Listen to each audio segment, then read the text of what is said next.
हुआ है, कुछ गाटा संख्या पे एग्रीमेंट हुआ है। और जो एग्रीमेंट हुआ है, आज कुछ चैनलों पे इन लोगों ने इंटरव्यू दिया कि जो लोग जमीन का लड़ाई लड़ रहे हैं परस्पर से 30-40 लोग, ये लोग खुद माफिया हैं जमीन के। तो मैं ये आप लोग के माध्यम से बता देना चाहता हूं कि माफिया वो लोग हैं, और राजघराना यहाँ था ही नहीं कोई, राजा केवल रघुनाथ थे, बाकी ये लोग तो उनकी दूसरी बीवी के औलाद थे जो आज क्लेम कर रहे हैं। ये इसके कहने में मुझको कोई हिचक नहीं, जबकि राज परिवार से मेरा संबंध है। ये लोग दूसरी बीवी के थे, और 1971 से लेकर 77 तक माननीय उच्च न्यायालय ने स्पष्ट आदेश में कह दिया था कि केवल आप लोगों का हक जो बनेगा वो राजमहल पे बनेगा, और बाकी जो और जमीनें हैं उस पे बनेगा, बाकी किसी की जमीनों पर नहीं बनेगा। ये लोग 4 भाई थे। जो मेन राजा साहब थे रघुनाथ सिंह, जब जमींदारी उन्मूलन खत्म हुआ और जमींदारी उन्मूलन शुरू हुआ, राजशाही खत्म हुआ, उसके बीच में भारतीय संविधान बना। भारतीय संविधान में सभी भाइयों को बराबर का अधिकार दिया गया। 200 बीघे की जमीन राजा रघुनाथ को दी गई, 200 बीघे की जमीन मधईपुर कुर्मी उन लोगों को दी गई, 200 इधर दी गई, 200 उधर दी गई। जो 4 भाई ये लोग थे, 200 भूमि इन लोगों को दे दी गई अपने जीवन यापन करने के लिए, और रघुनाथ को दी गई। अब ये क्लेम कर रहे हैं कि जो राजा रघुनाथ थे उनमें मेरा हिस्सा है, और जो हमको 200 बीघे की जमीन मिली हुई है वो जमीन हमको पट्टे में मिली हुई है, ये हिस्सा नहीं हमको मिला हुआ है राजा रघुनाथ से। तो आप लोग तो इतना गिरा काम किए हो जितना गिरा काम किसी भी राजा का एक छोटा नौकर और मैनेजर भी नहीं कर सकता है। तो पहली बात तो आप लोग राजा कहलाने का हकदार नहीं हो। जो कुंवर लिखते हो कुंवर लिखना खत्म कर दो, ये कोई मतलब नहीं बनता। दूसरी चीज, परसपुर की जनता जाग चुकी है। जो मस्तान पस्तान की जो ये लोग एक कमेटी और एक माफियागिरी बनते हैं, जिस दिन परसपुर में दिख जाएंगे उस दिन इतने मारे जाएंगे कि इन लोग का हड्डी और पसली एक हो जाएगा, और इनका किसी भी राजनीतिक दल का संरक्षण हो उसमें हम लोग इतना ही जाने वाले हैं। उस प्रकरण में हम लोग नहीं जाना चाहते हैं। किसका समर्थन है किसका नहीं समर्थन है इसमें हम गहराई में नहीं जाना चाहते। जिसका समर्थन है पब्लिक सब जानती है। जिस तरह से वो लोग बैठ के दूर से दिल्ली से और गाजियाबाद से अहमदाबाद से जिस तरह से परस्पर को डिस्टर्ब कर रहे हैं, यहाँ का माहौल खराब कर रहे हैं, वो आगे वाले चुनाव में उनको भी बताया जाएगा।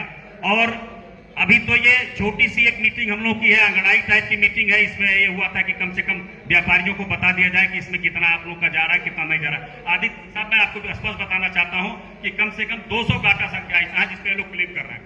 क्लेम ये कर रहे हैं कि 1980 में हमारे बाप दादा के नाम पे थी, इनके 80 में इनके बाप दादा के नाम पे थी, 1880 में इनके बाप दादा के नाम पे थी, और वो जमीन इनके बाप दादा ने किसको बेचा इन लोगों को नहीं पता है।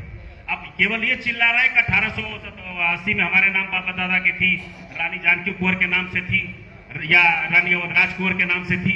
तो उन लोगों की संतानें जो थी भगवती प्रसाद से और लोग थे, उन लोग के हिस्से में आई, उन लोग के हिस्से से आप लोग के हिस्से में आई। तो अब उनका क्लेम करना आपका कोई क्लेम नहीं बनता है।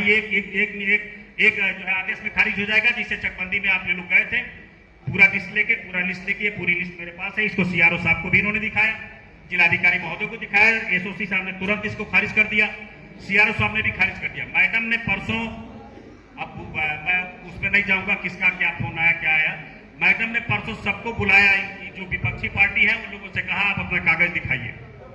इन लोगों ने जो कागज दिखाया वो यही कागज था जो इन लोगों ने दिखाया, जिसमें 1880 में अपना ये वो बता रहे हैं कि हमारा परिवारों का कब्जा था, और पटवारी की गलती से वो जो आज के लोग हैं इनके नाम से वो खाता चला आया, और हम लोग उस समय हमारे बाप नाबालिग थे, हम नाबालिग थे, इसलिए हम लोगों ने उस पर कार्रवाई नहीं किया।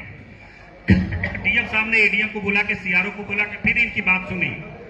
सीआरओ साहब ने भी खारिज कर दिया कि 1880 का कोई मतलब नहीं बनता है। एडीएम साहब ने भी खारिज कर दिया 1880 का कोई मतलब नहीं बनता है।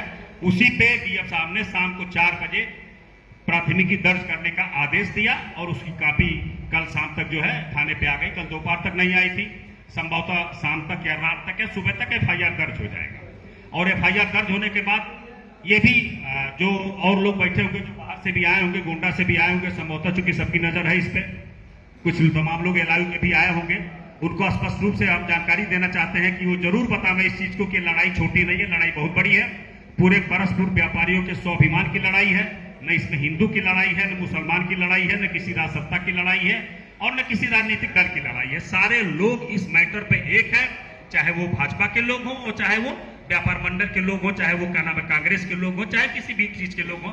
इसमें हम देख रहे हैं सारे लोग हम लोग एक हैं।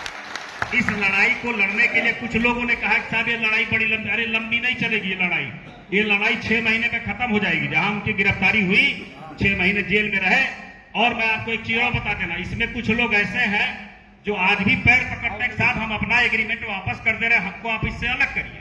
अब वो समय बीत गया जब हम लोग आपसे कह रहे थे कि आप एग्रीमेंट वापस कर दीजिए, तब आप नहीं सुने। आप बता रहे हो साहब एग्रीमेंट हम वापस कर दे, क्यों वापस कर रहे हो? जब आपकी प्रॉपर्टी है तो एग्रीमेंट किए रहो, मान्य होगा एग्रीमेंट। दूसरी चीज, 1880 की लड़ाई आपने कहां लड़ी? न किसी कोर्ट में आपका एप्लीकेशन है, न किसी का नाम है अधिकारी के यहाँ आपका एप्लीकेशन है कि 1880 से हम इस पे काबिज थे।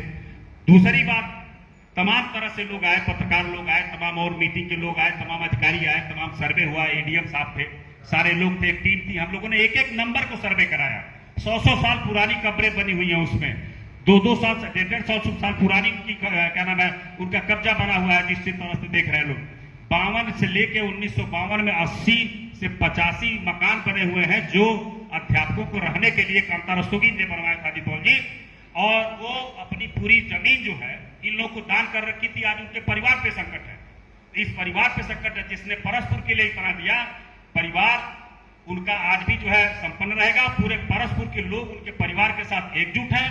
दूसरी चीज मैं बताना चाहता हूं, उनके परिवार पे किसी भी प्रकार का अगर संकट आता है तो हम लोग तो रहेंगे ही रहेंगे, लेकिन मैं परस्पर के जितने भी व्यापारी उनसे निवेदन करना चाहता हूं कि एक फोन कॉल पे, एक मिस कॉल पे, एक व्हाट्सएप मैसेज पे आप लोग सब लोग एकदम इकट्ठा होकर पहुंचिए और ये बता दीजिए कि परस्पर पूरा एक है, आप लोगों का कुछ चलने वाला नहीं। अभी आप एक कॉल जी मैंने जिलाधिकारी महोदय को आज अवगत कराया। जिलाधिकारी महोदय को मैंने 3-4 दिन पहले भी अवगत कराया था, उनसे मेरी टेलीफोन पे बड़ी देर तक बात हुई। मैं उस समय हरिद्वार था, मैं नहीं आ सकता था। एक व्यापारी के अकाउंट में 90-75 लाख रुपए नगद डाला गया, 20 लाख रुपए नगद दिया गया और ये कहा गया कि आपके बाप दादाओं की नाम से जो जमीनें थी वो आपके नाम पे हम लोगों ने करवा दिया और उसको जो है आप खाली 8:30 बजे रजिस्ट्रार साहब आएंगे और उस पर खाली दस्तखत